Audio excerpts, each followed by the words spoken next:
আসসালামু আলাইকুম ভিউয়ার্স, এগুলো হলো দুবাইয়ের উন্নত মানের খেজুরের বীজ। তো বীজ থেকে কীভাবে অঙ্কুর বের হয়েছে দেখছেন। তো আমি এটা ট্রাই করে দেখলাম। এগুলো কি করবেন, প্রথমে খেজুরগুলো বিচিগুলো আলাদা করে 2 থেকে 3 দিন পানিতে ভিজিয়ে রাখবেন। 3 দিন পর বা 2 দিন পরে, 3 দিন হলে ভালো হয়।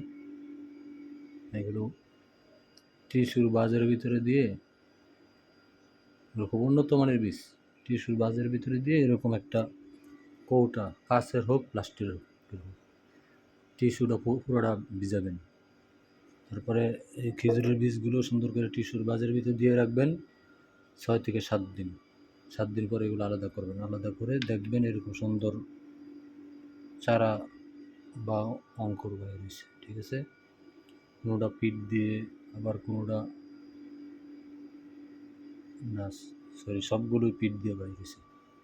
ফাটা অংশ দিয়ে বাইর হয় নাই। আমার ধারণা ছিল ফাটা অংশ দিয়ে বাইর হয়েছে পিছন দিয়ে।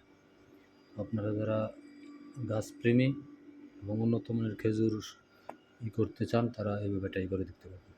এখন এগুলো কী করবেন, হালকা প্লাস্টিকের টব, ফুলের টব, মাটির টব, এই টবের মধ্যে বালু, ইটের রাবিশ, কিছু মাটি একসাথে মিক্স করে, ডিমের খোসা দিতে পারেন চূর্ণ করে, আর পেঁয়াজের রস হালকা, অথবা একটা ডিম, কাঁচা ডিম ভেঙে দিয়ে তারপরে মাটির মধ্যে সুন্দর করে এগুলো করবেন, লাগাবেন।